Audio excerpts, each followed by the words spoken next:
اللهم صل على سيدنا محمد يا رب صل وسلم دائما أبدا على حبيبك. الحمد للہ رب العالمین والصلاة والسلام علی سید الانبیاء والمرسلین.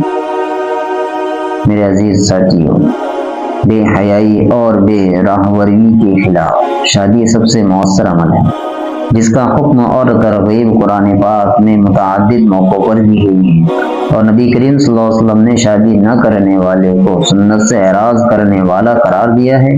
اسلام میں نکاح و شادی کی تعلیم اور فلسفہ اتنا سادہ اور سہل ہے جتنا 2 رکعات نماز نفل، مگر عصری حاضر میں شادی ایسی خندق بن چکی ہے جسے پھلانگنا جان جوکھوں کا کام ہے.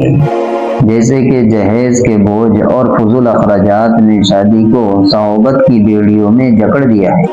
بدقسمتی سے ان خرافات میں اہل علم اور عوام دونوں برابر ہیں. اسلامی شادی کے انحراف کا نتیجہ یہ ہے کہ آج ہمارا معاشرہ بے حیائی اور فحاشی کی آماج گاہ بن چکا ہے. بیٹیوں کے رشتے ناپید ہو رہے ہیں اور نوجوان نسل مختلف ذہنی امراض کا شکار ہوتی جا رہی ہے. اور مرد و عورت کے لیے شادی ایک مسنون عمل ہے. اگر اس عمل کو مسنون طریقے سے انجام دیا جائے تو عمل بابرکت ہوتا ہے. میاں بیوی دونوں کی زندگی پرسکون گزرتی ہے. اگر سنت طریقہ چھوڑ کر رسم و رواج کی پابندی کی جائے تو اللہ تعالی ناراض ہو جاتے ہیں.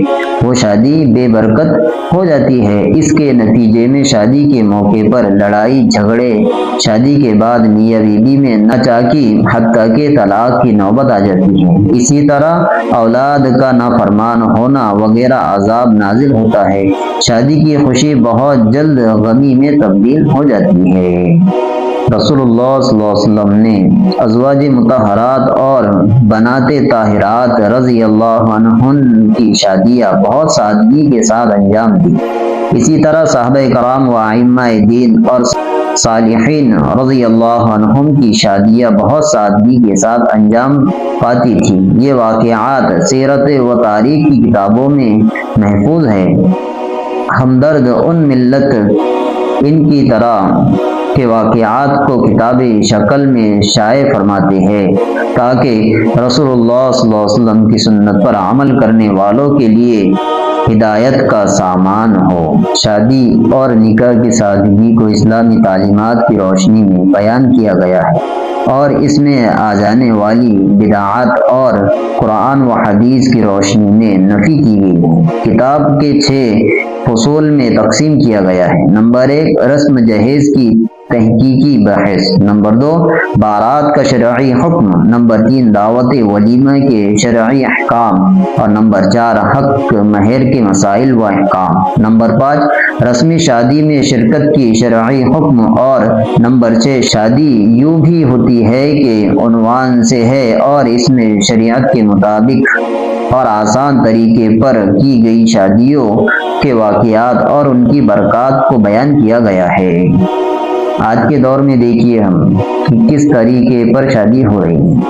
جیسا اللہ کے نبی نے طریقہ بتایا کہ سنت کے مطابق، ایسی ہی تم سنت کے مطابق نکاح کو پڑھو. آپ حضرات جانتے ہیں کہ اسلامی احکام فرائض، واجب و سنن اور مستحب پر مشتمل ہوتے ہیں. ان سے زاہد جتنی چیزیں ہوں گی وہ خلاف سنت اور ناجائز ہوں گی. اب یہی بات شادی کے سلسلے میں سمجھیے کہ شادی بھی اسلامی حکموں میں سے ایک حکم ہے. چنانچہ اس کے بھی واجبات سنن حضرات فقہاء کرام نے لکھے ہیں. اب جو شخص اپنی شادی کو سنت کے دائرے میں رکھنا چاہتا ہے تو اسے اپنی شادی انہی فرائض، واجب اور سنت اور امور پر مشتمل رکھنی ہوں گی جو حضرت فقہاء نے نکاح کے ذیل میں لکھے ہیں. اور وہ یہ ہے 2 فرائض ہے شرعی گواہ اور ایجاب و قبول.